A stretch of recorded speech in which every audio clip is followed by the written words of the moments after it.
Good evening. Welcome to the Parenting versus Podcast. Our intro music reminds me of like a modern version of Mr. Rogers.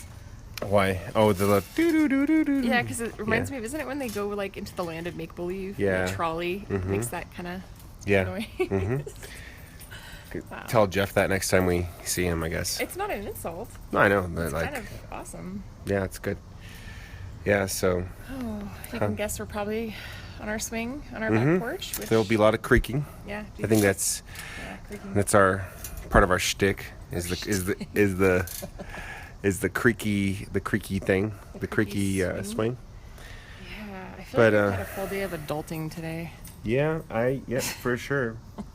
And now our kids are, I was going to say napping, but they're sleeping. They're nightiming, baby. It's nighttime, so if you haven't heard that song, you should look it up. If you can hear the relief in our voice, we got through another day. Yeah, I'm drinking tea. I'm drinking an IPA from Celtic Quarter, even though I'm supposed Quarter Celtic.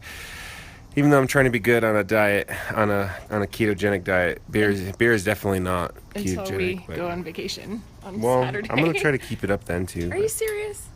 Well, yeah, it's okay. Eating meat, and I have no problem eating meat. I'm just saying, there's beer in Palm Springs, and I plan to enjoy it there too. Yeah. And there's a pool, and there's a bar by the pool. So I mean, that's kind of like a great adulting vacation that you should probably join me in. Yeah. So, adulting today. What kind of adulting did we do? Oh my gosh. Well, you helped your dad. You worked with your dad today. You moonlight as a survey tech sometimes. Yeah, just recently actually. Well, I mean, all my life, but I moonlighted all my life. But I decided to ask my dad to reteach me some of the survey stuff. Surveying, like land surveying, measuring property and... It's not like you're knocking on doors and asking No, I'm not surveying people. I'm like, hey, what's how your favorite do you feel color? about blah, blah, blah. Yeah, no. You just blah, blah, blah'd. Mm-hmm. I'm so proud of you. I blah, blah, blah'd? Yeah. Must be contagious. Yeah, I guess. So, the other day, somebody at our church was like, hey, the podcast, how's it going or whatever? And I'm like... And in that moment, it occurred to me, holy cow, like, people might listen to this. People you know? Yeah, and I know, I think I should have already known that, you know, if we put something out there, that it's going to get listened to. Let me just clarify. I'm just going to say it. It was our pastor at our church. He's like, hey, so you guys are doing a podcast? That's awesome. Or, you know, something like that. And I was like, yeah, you know, we do that sometimes. Yeah. And Lorenzo was totally freaked out, and Yeah, I mean, we told our buddy Easton. Yeah, he works at the church, so I guess it would make sense. Yeah, I mean, I knew that Easton might, but then I told your mom. Well, Penny is just going nuts. She has a pine cone in her mouth, and she's running back and forth, and Diego is chasing him with his little stubby legs. It's like the Kentucky Derby of dogs. Yeah, except Diego is definitely the underdog. Huh. Oh my gosh! Why does this happen to our life every time? We try to do something intentional. They'll get tired. But yeah, I was talking to your mom. I was like, yeah, so me and Lindsay are doing a little radio program, because I didn't say, I want to say podcast. Oh, no, she told me she listened to it, and yeah, I was a like, little whoa. weirded out. I was like, which one did you listen to, Mom? In case you listen to this one, hi, Sue. And she gave me a little smirk, which makes me really wonder which one I know, she I'm like, listened to. Did I say a naughty, bad word? Well, she is my mom. She's basically been listening to my podcast, a.k.a. me talking my entire life. So I don't think anything I say on here is going to surprise her too much. Right. But I also think it'd be a good idea to maybe be a little bit more conscious about what we say. I disagree. Disagree? I disagree. Okay. It's all out there. No, I think being honest and being candid is what you have to be when you're an adult, and people may disagree with you, but that's... Well, I can go into the story of my vasectomy then, if we're really gonna... I would love to go into that story. Do you know why? Why? Because it's kind of an ironic story. I actually love telling that story. I mean, do you really? Yeah, a lot of people probably have heard it. I don't like to relive that moment. It was very not. It was not. You are fine. I gave birth 3 times. Imagine giving birth to 3 babies at the same time. No, not even the same thing. Okay. Not even I know. I'm totally kidding. Okay. Well, since we're going, we're gonna get hate mail for me saying that. No. Hate mail. We don't even get mail in general. No. So Lorenzo scheduled his vasectomy, and I was pregnant with our daughter Juliet, our 3rd child. She's 1 now. And the appointment was last year on June 13th. So I went with him, and I sat in there with him through the whole procedure, and I'm probably a psycho, maybe a little bit, because it was strangely gratifying because I've given birth 3 times, and I was like, see, now it's your turn. Not to be mean. I wasn't trying to be mean. I was there for support. Mm-hmm. What the heck was that? That was probably kids playing, hopefully. Like screaming children. I hope. Yeah, so I won't go too much. What's going on? I don't know. I keep hearing... Sounds like somebody's whistling. I'm totally creeped Yeah, out. you never know what's going on in Albuquerque. I'm not gonna... Okay. Yeah, anyway. I'm not gonna go too much into the surgery, but it was a little bit painful. They gave me an anesthetic shot. It's just somebody whistling, I think, for the dog or something. Okay. Maybe it's, I don't know, who knows, gang whistles. I hope not. It's Consuelo on his, like, on his lowrider bike. Anyway, vasectomies. Yeah, they made an incision. Even though I was numb, I didn't feel like the pain of the incision. I could just feel like some pressure down under in Australia. Mm-hmm. And then I felt some tugging. And then if you're a man and you've ever been hit in the groin. The groin? The groin. The groin? The groin. No. Okay. All right, go ahead. Kicked in the nuts. There you go. Yeah, got it. Sorry for people. Stop apologizing. You are who you are. People... Okay, all right. Yeah. Kicked in the nuts. Yeah. That's what it felt like. But instead of it being like short, it was like boom, like pressure down there. And then I smelled burning because they burned off the tube that supplies the sperm, the special cells with the flagella. Are you just making things up right now? No, you know what flagella are? No. So, mostly prokaryotic cells. Mm-hmm. Prokaryotic cells are cells that don't have a nucleus. They're very simple, like single-celled organisms, like the flagella. I almost just fell asleep. So let's continue. I love you, but well, flagella is like the little things, like the things that make it move. Okay. Anyway, sperm cells have a flagella. It's a little tail that makes it move, and they're one of the only eukaryotic cells. I think I might be wrong. I just teach 9th grade biology, so this is just what I learned this year. Okay. But yeah, that's they cut off the supply chain. I was watching your face the entire time that you were going through the surgery, and it was like faces I've never seen before. Yeah. Mm-hmm.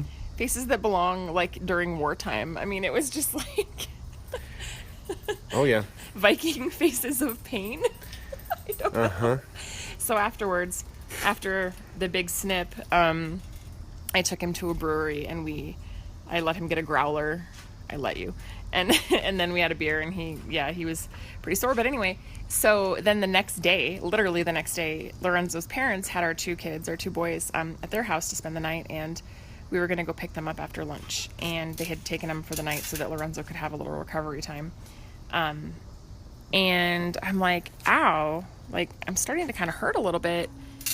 And I didn't think anything of it. I thought maybe it was just like Braxton Hicks or false labor because I'd had that before and everything. And they got a little more painful. And so I was like, I think I might be in labor. We should probably just go to the hospital, I guess. So we went to the hospital and I was dilated to a 7 when we got there, which I was induced with both of my boys. So I've never gone into like labor on my own. So I didn't really know. Like, I didn't know that that's what was happening. And apparently I was, like, ready to have the baby, like, right then and there. And I did, within, like, 40 minutes of us getting there. Mm-hmm. So it was pretty fast and furious. But I did tell the nurses in the hospital after we had Juliet that my husband had a procedure done the day before, so they were bringing him ice packs while we were in the hospital room with our daughter. It was pretty crazy. Yeah, they were very kind to me. She's got great timing, though. I'm glad she waited until the day after She to did. be born. And she came out pretty quickly. Oh my gosh, it was Like, crazy. Our boys, they took their sweet time. I don't know how long Luke was, but it was a long time. Well, we went in to have our first son, Luke, to be induced because I was late. It was like days. Yeah, and they scheduled us for an induction because he wasn't growing anymore. So they were like, we gotta induce you. We went in on a Thursday. Mm-hmm. I remember this. We went in on a Thursday morning thinking, okay, like we're gonna go in, we're gonna have a baby by tonight. It does not work that way. No, not with Luke at least. Nobody tells you that. Yeah, but here's the thing with, and Riley too took some time. We had him Saturday morning. Yeah, went in on Thursday, had him Saturday morning. Yeah. Yeah, that was nuts. They were trying for like 2 to 3 days to just get him to come out. I remember like how agonizing that was for you. Well, the lady in the room next to me was having a natural birth. Yeah, and she was like screaming bloody murder. It's like, "Blah!" And it was like the middle of the night, and I was just like, couldn't sleep, and I was like, oh my gosh, that sounds terrible. Is she dying? Is she okay? And I think I asked the nurse, is she okay? You're like, can I have extra drugs? Yeah. So bad.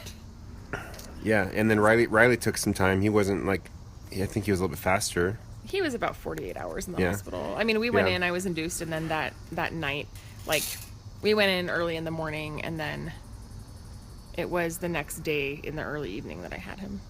And then Juliet, was like 40 minutes done. They, we came in, they checked Lindsay in.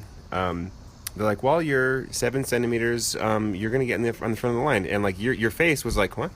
Like, I don't feel that bad. Well, I didn't. I was like, I can't be in like labor. And it was like the afternoon. I remember that. Yeah. We just watched Bar Rescue and had lunch, and I was like, wait, what? Yeah. So like right so now? The nurse checked you, and then they're like, oh well, we better get everything ready. So they got the little baby warmer ready. They got all the towels. They had all the, all the surgical stuff ready. The nurses were ready. The midwife was ready. And I was like, well, you guys, it's gonna take some time. That's what was going through my head. Like, well, because the last two took a lot of time. I was like, days. I don't know why I thought like they're the experts, and I'm just like some dude. Like, but for some reason, I'm like, hey guys, it's like 2-3 more days. We're good. But yeah, so they had you there, and like they're like getting ready, telling you to push and stuff, and I was like, okay, this is gonna take a really long time. I have to use the bathroom. I'm gonna go use the bathroom real quick. I went and used the bathroom, and then it came back.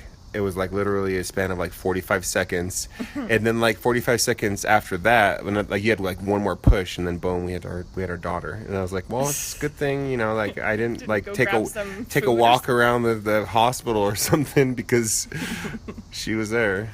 Yeah, that was incredible. It was so quick. It's so funny because after having had 3 kids, I can honestly say that having her naturally was way easier than having the boys induced. And I have to say, like, your first baby, I don't think it's easy, period, because a lot of it is nerves. Like, you just don't know what to expect, and that's part of the stress. Right. And then you add, feeling tense and upset, and I don't know if I want drugs, and you have all these ideas for how it's going to go, and then it doesn't go that way. I think your first baby's the hardest, but like, I don't know. I feel like, it was just way easier to have her without being induced, without having to. Yeah. I don't know. I think everything first is the hardest. Yeah. So every stage that Luke's going through right now is the hardest. Right now he's turning 5. Well, he already turned 5. It's because it's the unknown, and it's like, the unknown. Yeah, like everything that we go through with Luke is like new to us. Like we've had him around for 5 years.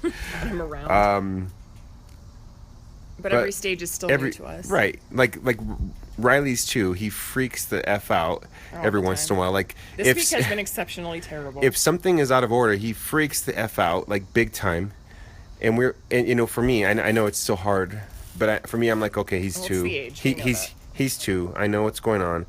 But when Luke did that, I was like, oh, what do I do? What have we done? Do I need to call 911 right now, or what's going on? But for Riley, I know what's going on. And then Juliet, she knows she's 1. I know, if she's whining, oh, she's teething, it'll be okay. Yeah. Whatever. It's But funny Luke, how the way you handle your kid from your first kid to your second or third is so Right. different. Oh, for sure. Like, I'm so much more lax with Juliet. I'm like, I put her on the ground. I'm like, oh, you're Yeah. eating a rock. Get that out of your mouth. Yeah. Like with Luke, I would have been like, oh my gosh. Do I need to call 911? Is he damaged? Is he scarred for life? What do I do? Yeah, it's like you're Right. so paranoid with your first kid. Yeah. So, I mean, and Luke's giving us some behavior right now that we haven't seen. It's like straight anarchy. Like, he is like, He's starting to be a little bit defiant. yeah. Well, 5-year-olds are all about exercising a sense of justice. And he's smart, too. Oh my gosh, he's too smart. Yeah. He pulled a, like, creeper move on me tonight. Oh, yeah. So I took a shower. I got out of the shower, and I had a towel wrapped around me, and I came into the kitchen for something, and I hear this little hee, and I'm like, what in the world was that? And You thought he was sleeping. I thought he was sleeping. I thought he was in his room asleep with you, because you were laying down with him. With you. Mm-hmm. I'm not sure Yeah. what you were doing. And I was laying down, too, with him, and then, I mean, he was so quiet. He was like ninja skills. Like, he left. So I'm looking around like, what was that? I'm totally creeped out. And then I see this little face poke out from underneath a giant pillow on one of our chairs, and I just about lost it. I just like jumped probably like 10 feet. And it was Luke hiding behind a pillow, and he's like, I got ya. And I was just like, you get back to bed. Yeah. Not cool, dude. Not cool at all. Yeah, when I was working with my dad today, he was like, my dad was talking about getting a donut. Like, he's like, do you want a donut or whatever? I was like, no, I think I'm good. Because I'm trying to be a little better with the sugar and the bread. I would have eaten that donut for you. Yeah, well, we ended up not, because Juan didn't, my brother Juan. Yeah, me and my brothers. He's the only Juan in the family. Zing. Yes. I saw a t-shirt once that it says, I hate tacos. Said no Juan ever. Anyway, Juan didn't want a donut, but I was talking to my dad about how Luke loves donuts. Yeah. With all of his heart. And sometimes if I deny him a donut, he'll start to come up with ways to convince me to get him a donut. He's like, well, hey, Dad, I don't really want a donut, but you, I think you do. I think Riley really wants a donut. He told me. And it's like he's always scamming for those donuts. Yeah, he is. And his donut game is strong. He for sure, enjoys a donut. And so does Riley, actually. Riley loves donuts. You know why I figured out, like, that's why he used to be okay with me going to Starbucks all the time on my way to drop him off at pre-K. You'd get him a $9 donut? Not a $9 donut. No, but he knew that they had, like, pastries, and he'd be like, Mom, do you want to get coffee? You could totally get coffee. It's fine if you want to go get coffee. And then I realized it's because they have pastries there, and he, like, was thinking, like, oh, if she gets coffee, then I get something. So right. He's a negotiator for sure. Yeah, definitely. He's very smart. I'm not just saying that because he's my son. Maybe I am. I don't know.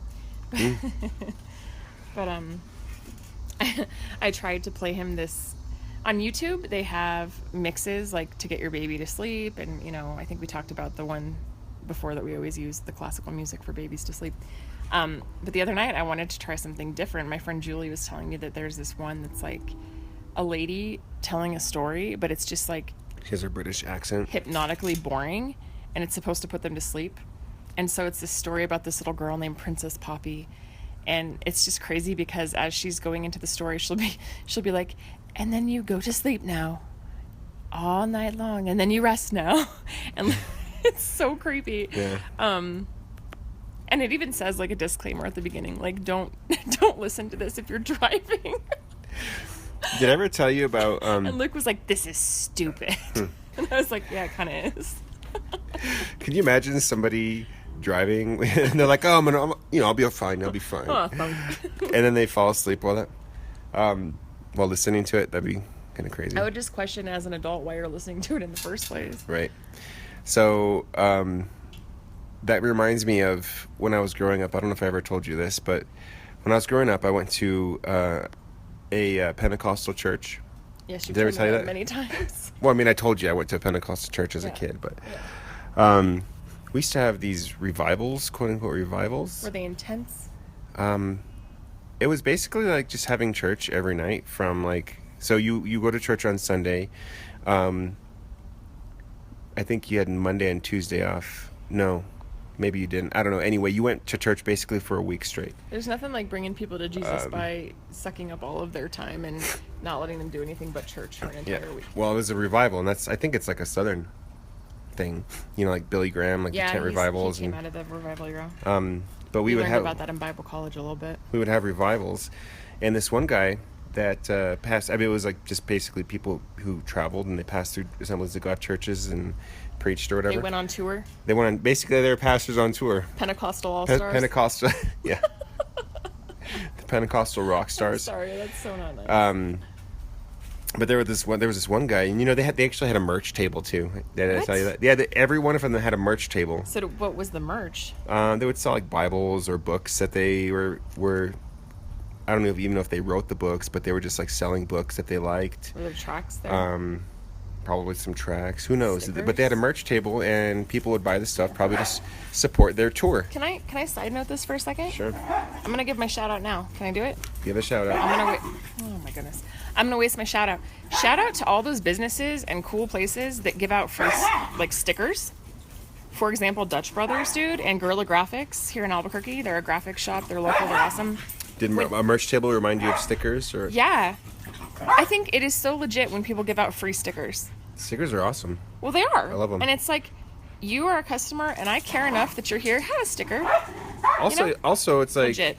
Also, it's like a win-win. If you love stickers and you are, our dogs are just insane. Yes. Well, I've heard a fire truck, a child yelling and screaming, a car alarm. Now I'm hearing honking and our dogs. Like, the night is alive. Well, as long as we don't hear anything through our monitors, our baby monitor. Or glass breaking in our house. Yeah. Ooh, that's kind of scary. Wow. But yeah, the stickers that's a win-win for both people. Like the company, they get free advertising. So if you love Dutch Brothers and you put the Dutch Brothers sticker on the back of your car, it's on my iPad. Yeah. Then I've been there, before, where I'm like behind somebody. I'm like, what the heck is that weird like goat sticker? Or I'll Google it. But you take the time to figure it out. Yeah, because it like piques my curiosity, and I'm like, oh, I'm gonna Google this, and then you find out what it is. Mm-hmm. So and then for you tell everybody how awesome of a coffee drinker you are. No, I don't. Well, if you have a Dutch Brothers sticker on your car. I do. You actually have a Humble sticker on your car. I have a Humble coffee sticker. Humble Coffee is my favorite coffee shop in Albuquerque. Yeah. They ship their coffee out. They have really awesome merch. I still wanted to talk about the revival. Okay, I'm sorry. Okay, shout out to Humble Coffee, the end. Yeah, so we were on the revival, right? Yeah. And this guy was passing through it, and in his merch table he had a tape, cassette tape. Oh. And he said, this is a really awesome tape, but do not listen to it in the car, because you will be instantly filled with the Holy Ghost, with the evidence of speaking in tongues. You might even become slain in the Spirit, and you might cause an accident. Like, he told us that. Why would God purposefully try to cause an accident? I don't know. God's like, I'm going to fill you with the Holy Spirit, and then I'm going to have you, like, knock some people out? I remember thinking... That makes no sense to I was probably, like, 9 or 10, and I remember thinking, like, that's awful. Like, I don't want anything to do with this tape if it's going to make me do things that I don't want to do. Or I'm not in control of my own body. Yeah, I don't want to be, like, out of control. Like, this just does not seem right. So, okay. Since we're on the topic, and I know we can even talk about cults if you want. No, I don't want to talk about cults, but I do want to talk about... We can say that for another night. I do want to talk about, like, slain in the Spirit and filled with the Holy Spirit and all that stuff, because, honestly, this is something that I think about a lot. Because I do a lot of research on cults, and because I do a lot of research on group think and group psychology, just because it's something that fascinates me. It is very interesting to me, because I think the power of suggestion is very strong. And I'm really on the fence about this, and I know that's a cop-out thing to say, but, like, part of me is like, I know that God can do whatever he wants, right? And I know that, like, if people are slain in the Spirit or speaking in tongues, like, there are instances where it probably is legitimate. I do think that there are definitely, I don't want to say checklists, because that sounds really dumb, but, like, there's conditions that have to be met, excuse me, for it to be biblical. Okay. But I get really, this is just my opinion, I get really creeped out by, like, churches where people are, like, convulsing on the floor and, like, running around and screaming and just getting nuts. Like, and I mean, if that's your thing, like, maybe you can explain it to me in an email or something, and that's fine. I'd be happy to listen. But Parenting versus podcast at gmail.com. Parenting vs podcast at gmail.com. thank you. But I just, there's a lot of people that have abused religion and spirituality in that way by doing those things, like on TV. And so it just really fascinates me, like the whole idea. I guess I don't understand why or what the point would be. I don't see God generally as a God that causes chaos or confusion. And so when that's what's happening all around you, I would really question whether or not that's God. And some people might get mad at me for saying that. But, biblically speaking, I mean, if you're going to cite the Bible, like even spiritualists and mediums and psychics and demons could do the things that, some of the disciples did. Yeah. So I don't know. It's just a very interesting thing to me. It's always kind of been fascinating, but a little bit weird at the same time to me. Yeah. I always ask myself why too. Yeah. Like why are there groups of the church that kind of do these kind of things? You know what I mean? Like Christianity is one religion, but there are so many different offshoots and branches, and each one has its own different kind of their thing, right? And I don't know, it's just kind of crazy to me. Like why did the Pentecostals kind of just hold on to Acts and the things that happened in Acts, the book of Acts, and just run with those things? I don't know. Yeah, it's really interesting. I think we get really hung up on things sometimes that it's like maybe we're paying more attention to the things that shouldn't matter as much and less attention to the things that actually do matter. Yeah. There's some things just like seared into my memory from growing up in that church. Yeah. A lot of good stuff. I mean, there was a lot of good community, which I really agree with, is the community part. Yeah. Like you get to see these people, and when you see them, they're very happy to see you. They give you a hug. They're very warm. We have a potluck. We share meals together after the service in a church basement or something. Yeah. That is a good day. Potlucks were always fun. Oh, that is a good day for sure. I mean, especially for me, I've said this before. I was a pretty husky boy, but oh man, I used to get seconds and sometimes thirds. But I would sneak the thirds if I did thirds. I mean, that's how husky boys work, because they don't want people to know, that they're eating too much. So, I mean, don't feel bad for me, but the community piece was pretty awesome, like sharing meals with people. And when I was in Missouri, I was in gospel choir. My friend Tippy, hi Tippy, and I were the co-event chairs for the gospel choir, and so we used to go on these tours in Kansas City and St. Louis and Iowa, parts of Iowa. And it was crazy because we'd tour these churches and they would always feed us. Like, I probably gained a good 10 pounds because I was in gospel choir. Like, I'm a starving college kid. On the weekend, we travel around the Midwest and people feed us because we sing some songs. Southern food is stinking delicious, too. Yeah, and we were, like, on the Mason-Dixon line, so we were just kind of there. But there was, like, everything was just, like, fried chicken and collard greens. And, I do like the South. That people are just super warm in the South. That's kind of the impression I got, even being a different, type of looking person, you know what I mean? I am super strange, by the way. I mean, I'm just not normal. And that's okay. You're not that strange. But people I'm pretty strange. I don't think so. I'm weird. Like, even here, people don't know I'm Hispanic. They're like, "What are you, mister?" I had one of my students ask me, he's like, "Mister, are you Egyptian?" I'm like, I could be, I guess. But when we were in the South, our little road trip through the South, 2012? Yeah. 15? 13. 13? I think so. Luke was just about 1. Okay, 2013.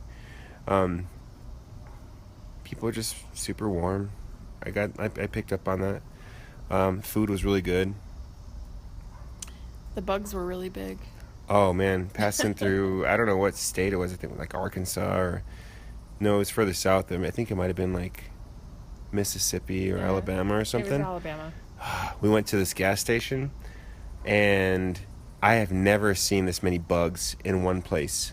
It's like primordial ooze on our windshield. It was just, we went and got gas, and like it was like, just dunk, dunk, dunk, splat, splat, no, splat. like even just at the gas station getting out, Ugh. it was like a carpet of bugs. Bug guts everywhere. No, like they were alive. These bugs were just on the floor, just alive, and like they were all covering our car.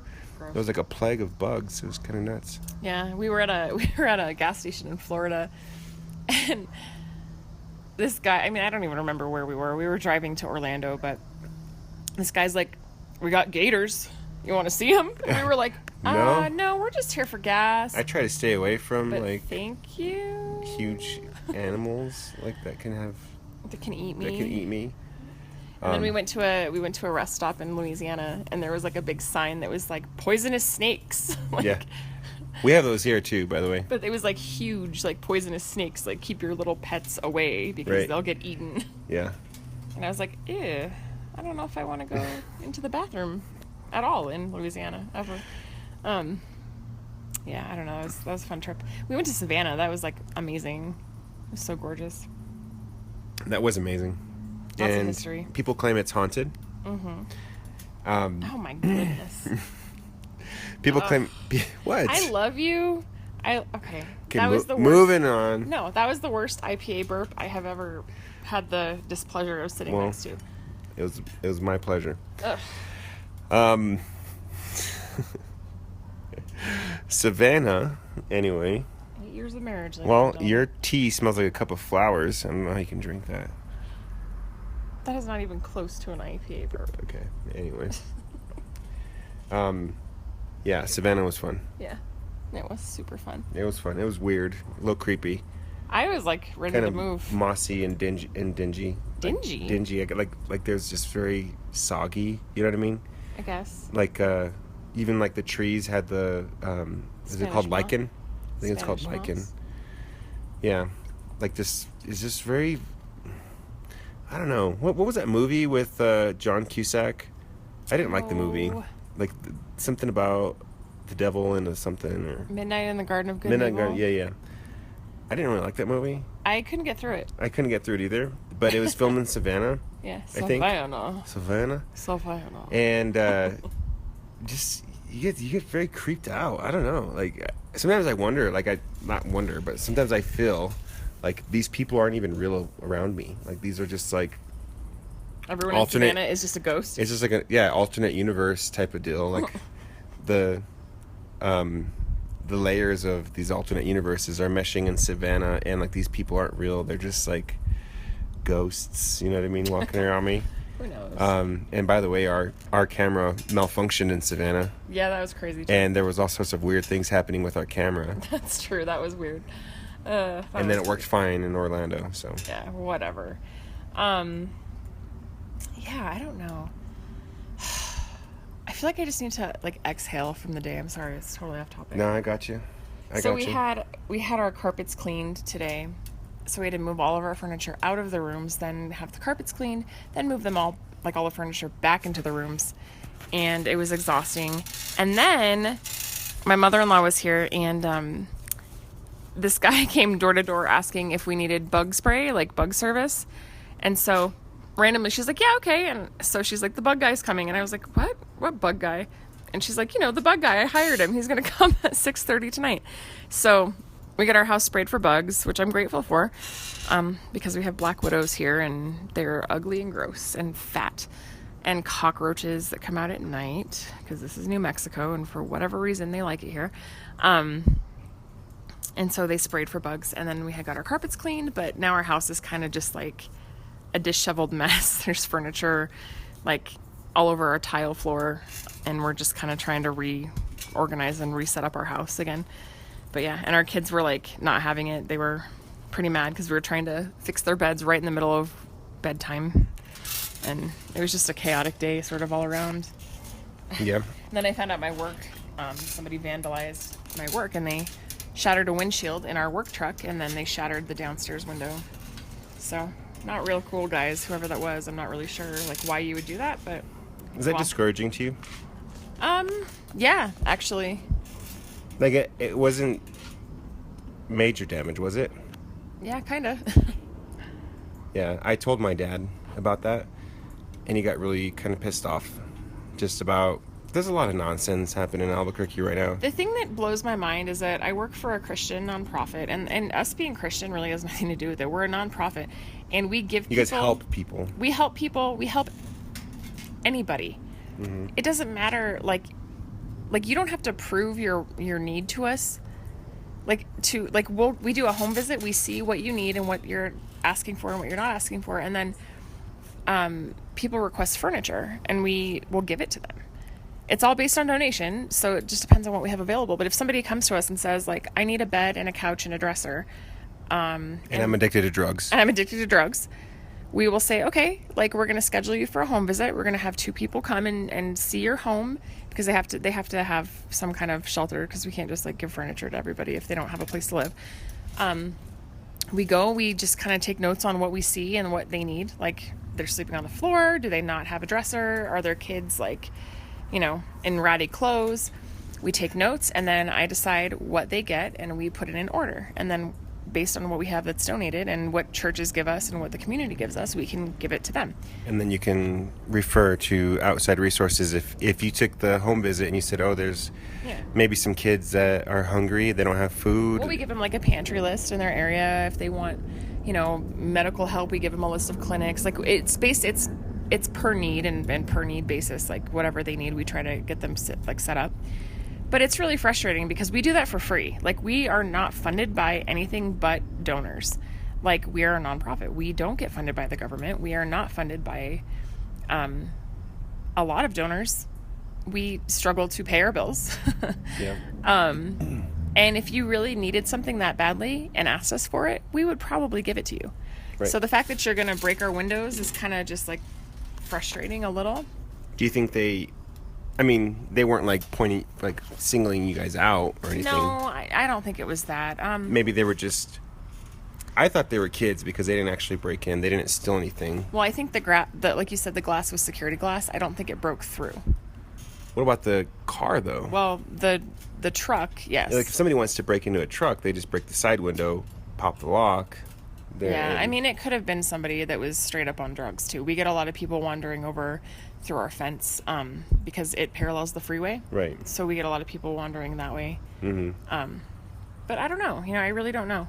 Yeah. And it's just sad because that shows you, like, the desperation of, like, the human condition. Right. You know what I mean? Yeah. I don't know. I keep hearing it, too, like, oh, this is everywhere. This is everywhere. Do you think this is everywhere? Or is this something that Albuquerque is going through? Maybe we're noticing more? Like, I don't know. I know it's everywhere, but I do feel like here it is more, it's more rampant, and I feel like it's more violent. Like, I feel like, yes, people break into places everywhere. People do things everywhere, but, like, I feel like in Albuquerque, things have gotten a little more malicious than a lot of other places. Yeah. And, we always talk about Albuquerque, and I'm not trying to dog on Albuquerque again, but, it's like the other day, like, Lorenzo, I was out with my friend Erin, she's here from Denver visiting, and I get a call from Lorenzo, and I was over at Bosque Brewing. No, you were with Tamara. Oh, I'm sorry, I was with Tamara, my friend Tamara, I forgot. And happy birthday, Tamara, by the way. It's your birthday. Happy birthday, today. Tamara. Dirty 30. Shout out Tamara. Shout out to Tamara. Tamara time. Tamara time. Stop. Tamara time. The original goo. The original goo. But yeah, I got a call from Lorenzo, and, well, you can explain. It was crazy. Yeah, it's awful. So, man, I was like, kids were in bed, kids were sleeping. Lindsay was out with Tamara having a delicious Bosque Brewing. And grilled cheese with green chili. Yeah. And tomato. And I was just like, we listened to the police scanner. We have an app on our phone. We just listen. I don't know. It's kind of strangely comforting. I don't know. I think it's comforting for me because I know that there are all these professionals, like, working to keep our city safe. That's exactly how I feel. And yeah. So anyway, I was listening to the scanner. I didn't hear the crime on the scanner, but I was like, as I was listening to the scanner, I was just kind of scrolling through my Twitter feed because I was just, like, bored without my wife. As life is just awful when your wife's not there with you. Aw. You're so bored. I really was bored. I was like, well, I can watch a cool show. No, I should probably wait for Lindsay to watch Fargo. I would have forgiven you. But I was like scrolling through my Twitter feed, listening to a podcast at the same time, and then I caught this out the Albuquerque Journal. I follow a guy named, I think his name's Robert Rosales. He's a photographer for Albuquerque Journal. His pictures are stinking amazing. But there were like pictures of a crime scene at a Dion's Pizza over on Gibson and University. And Dion's is a local pizza chain here. It's something that New Mexico like really loves. We love it. It's like, that's like our spot. It's like the not just us, but it's everybody. Yeah, Dion's is the deal. It is the real deal. That's like something to be proud of in our city, where we're starting to find less things about, to be proud of. They even expanded to like Colorado, because like a lot of New Mexicans moved to Colorado, and there was Texas too. Yeah, and there's Arizona, an outcry. I think Arizona. They're like, we want Dion. Yeah, tons and tons of people moved to Denver from Albuquerque. Yeah, by the way. So anyway. But anyway, this is like Dion's is a place you take your family. Mm-hmm. It's a safe place.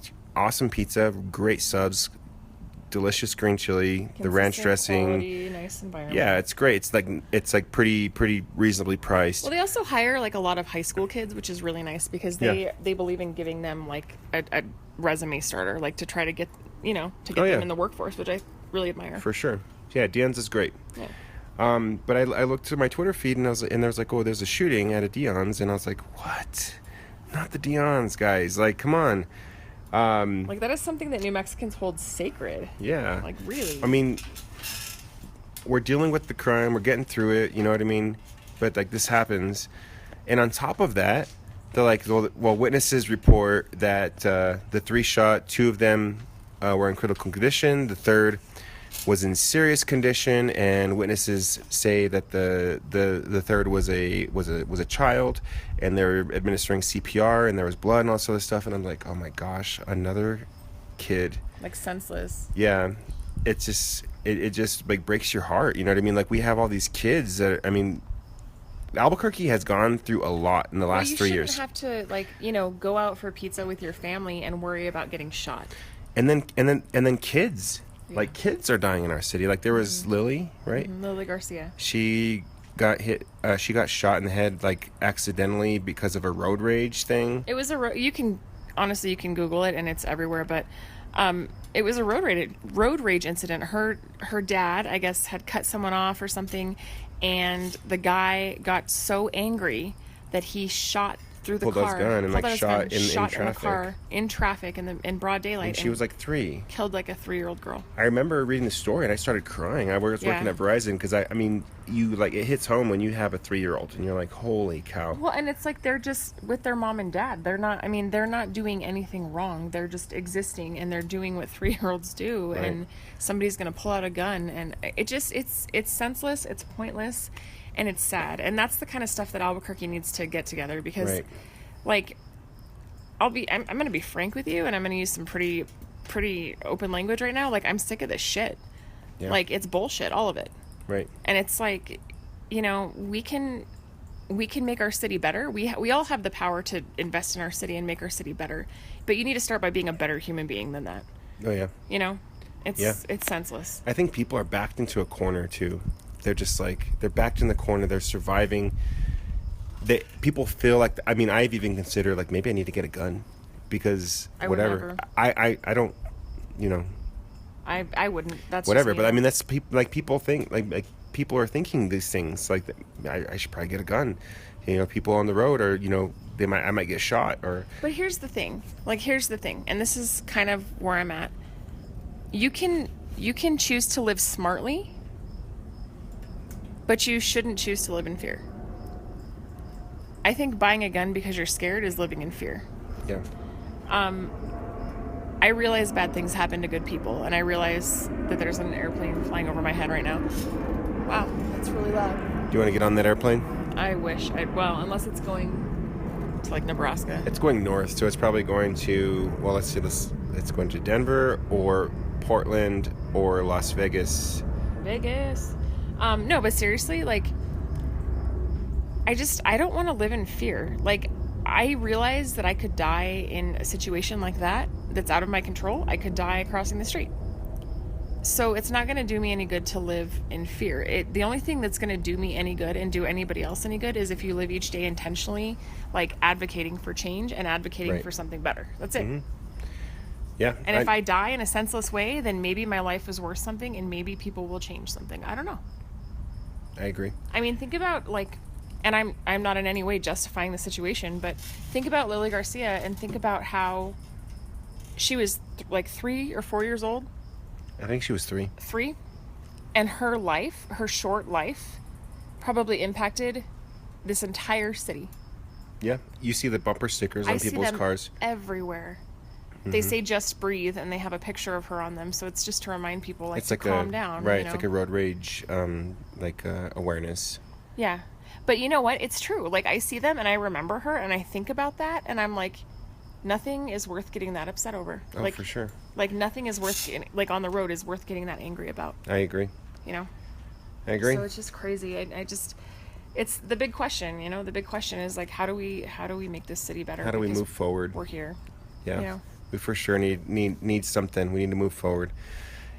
Yeah, and I read that article this morning from the Albuquerque Journal. They published it. It was talking about how there's a mass exodus of certain age groups in Albuquerque. People between 30 and 51. Right. Yeah. So I think between 20 and 30. Between 20 and 30 we're moving in. And they say that's probably because of university research. There's a lot of tech. I mean, not tech, but a lot of really we have the labs, we have the university, we have the Air Force here. So we have a lot of people entry level doing really good stuff. But once they get qualified, they move out. Well, and it's interesting. I thought the title of the article was interesting. It said, New Mexicans are leaving and they're taking their kids with them. And that's crazy because we literally had that thought a month ago. That was our mentality a month ago. This summer. This summer was us, right? Yeah. So it's interesting because I think that it's not just us. There's this internal cry from people in our age range saying we want better for our kids and we want better and we want our city to do better. Right. Help us, you know? I mean... Yeah, we need to fix this, and I think people are wondering how do we fix this? Jeremy Hohola, shout out to J Ho from Denver. He used to be a reporter for I think KOB here in town, and then he went up to the major leagues in. Then he abandoned us. He abandoned us. You abandoned us, Ho. What the heck? Did I cry? It's all right. Miss your touch. I miss your scent. Miss you so darn much. Miss you so darn much. Oh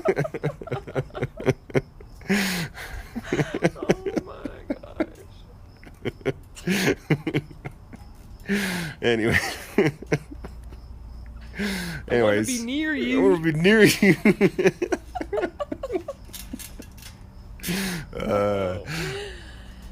Goodbye to the last couple listeners that we had. But yeah, follow Jeremy Hohola. It's JOJOLA.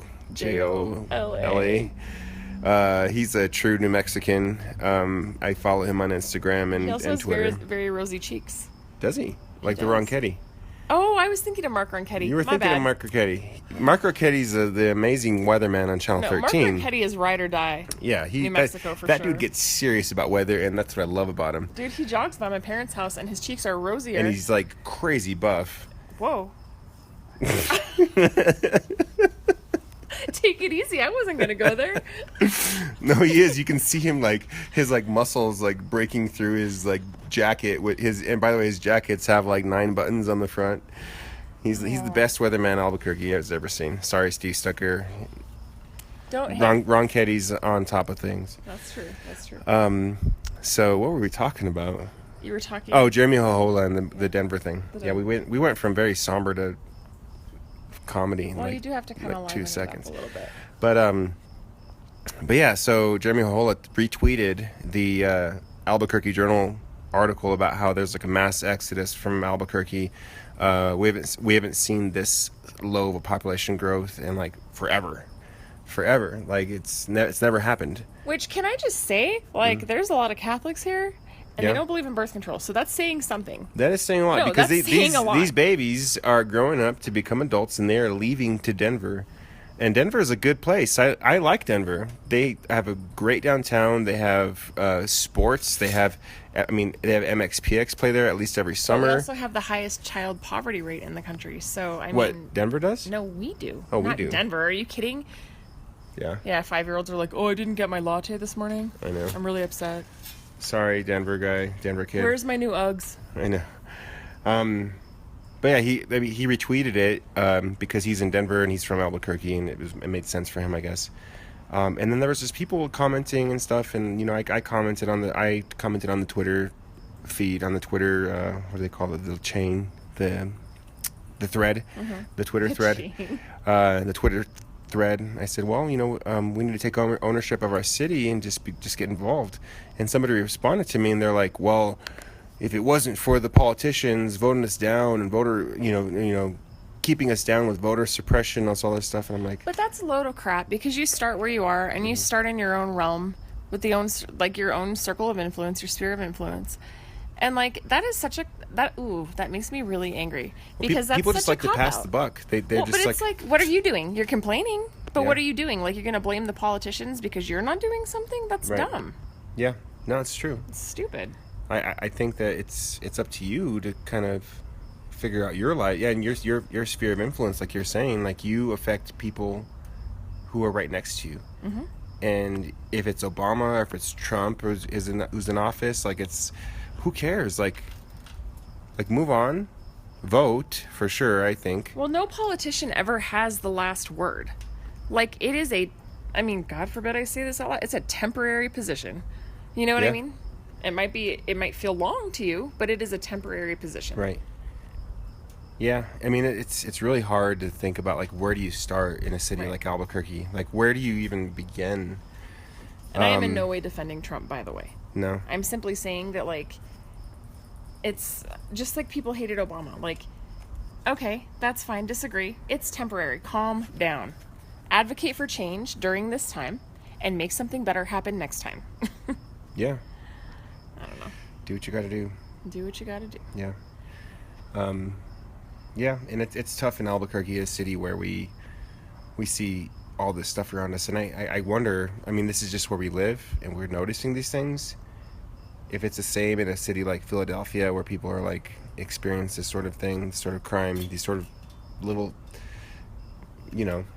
I would love to hear, if anybody is listening and they want to give us some insight into the city they live in, I would love to hear it. Yeah, are you guys fed up with it? Is there a crime?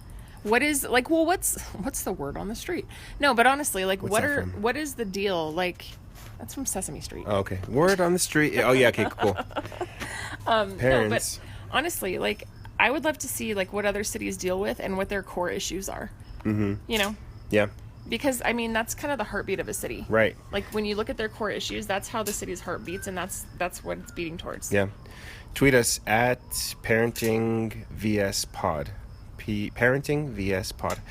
Tweet us if you're listening, if you feel like you want to tell us, like, what's up with your city. Are you fed up with the crime and stuff? One thing that was pretty cool, though, I saw another article, I think in the Journal. Mm-hmm. Mayor Richard Berry was talking about how he wanted to open up Albuquerque for the possibility of completely self-driving cars. And I had some mixed feelings about it. Mm-hmm. I was thinking, well, like, okay, Mayor Berry, you're in charge of a city that's seen its worst crime in forever. Are you just, like, grasping for straws right now to try to make yourself look a little bit better, or More innovative. I gotta sneeze. Oh, well, go ahead. Well, bless you. Salud. Or like, Jesus. is this something that is, like, you really believe in, or what? But regardless, I feel like a self-driving car city. I think our kids are actually going to see that, by the way. That terrifies me, because if Luke can sneak out of his bedroom Mm-hmm. and hide under a pillow on a chair in our living room and you don't know, what happens when cars can drive themselves and he sneaks into the car and decides he's going to go buy ice cream by himself? I don't think that it's going to be him as a baby, like a child. I'm just saying, but if there's kids as smart as Luke out there, what Yeah. happens? Like, Well, I think the technology will be good enough. I mean, our phones can recognize us. it would be you know like what I mean? like a finger. Like a thumbprint thumbprint. or an iris scanner or something to recognize, like, you are an adult, you're not a child. You are an adult. You are not a child. You are a grown-ass man. So not driving this car. I think it's going to happen for sure in hopefully in our lifetime, but for sure in our kids' lifetimes. Can you imagine how that would change like so many people? I think we'd be a lot more resilient. I think a lot less stressed, because that's one less thing we can worry about. Our commute to work is not going to have to be. Oh, another thing occurred to me. We have subscribers on this podcast. Some people might be listening to our podcast on their commute. Oh yeah. How crazy is that? Please don't subscribe to Road Rage, guys. Yeah, don't subscribe to Road Rage. But thanks for listening to us on your commute, if that's what you're doing. Yeah.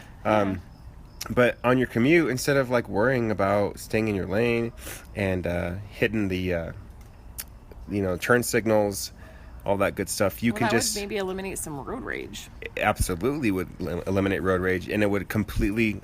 We have time. Lindsay's telling me to wrap up, but we have time. Do we? Yeah. This is our podcast. We can do whatever the heck we want.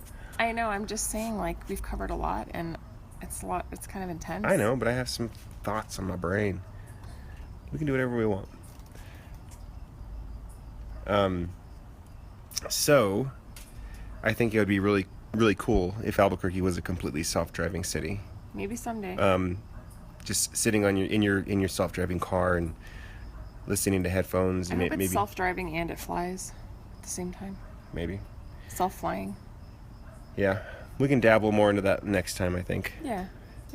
Lindsay's tired of podcasting. I'm just tired in general. I'm the mother of 3, and we've done about an hour. You're the mother of dragons.